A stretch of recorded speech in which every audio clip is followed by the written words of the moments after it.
চিত্রনায়িকা শবনম বুবলিকে ঘিরে ফের মা হওয়ার গুঞ্জন ছড়ায়। তবে এবার সাংবাদিকদের প্রশ্নের জবাবে বুবলি নতুন এক মন্তব্য করেছেন এই অভিনেত্রী।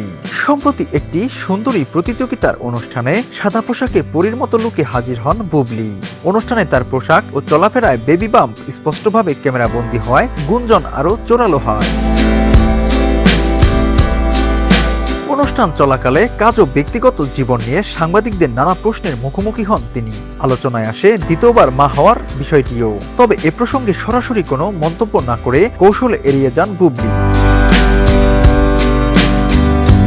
অভিনেত্রী বলেন, ব্যক্তিগত বিষয় নিয়ে মানুষের আগ্রহ থাকাটাই স্বাভাবিক এবং তিনি সেটাকে সম্মান করেন। সাংবাদিকরা মূলত দর্শকদের অনুভূতি তাদের কাছে পৌঁছে দেন বলেও উল্লেখ করেন তিনি। তবে বুবলির মতে ব্যক্তিগত বিষয় নিয়ে আনুষ্ঠানিকভাবে কথা বলার জন্য আলাদা সময় ও উপলক্ষ থাকা উচিত। যেহেতু তিনি একটি সুন্দরী প্রতিযোগিতার অনুষ্ঠানে উপস্থিত হয়েছেন, তাই সেখানে এসব আলোচনা না হওয়াই ভালো।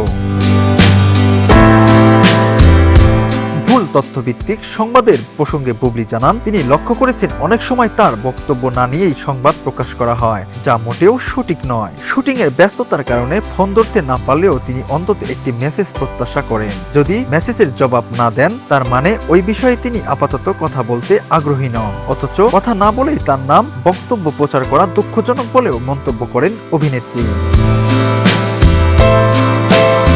গত বছরের শেষ দিকে শাকিব খানের সঙ্গে বুবলি এবং তাদের ছেলে বীর আমেরিকায় দীর্ঘ ছুটি কাটান। সে সময় সামাজিক যোগাযোগ মাধ্যমে পারিবারিক মুহূর্তের ছবি ও ভিডিও শেয়ার করেন তিনি। এরপর বুবলির অন্তঃসত্ত্বা হওয়ার খবর সামনে আসে। তবে এখন পর্যন্ত এ বিষয়ে বুবলি কিংবা শাকিব খান কেউ আনুষ্ঠানিকভাবে কোনো মন্তব্য করেনি।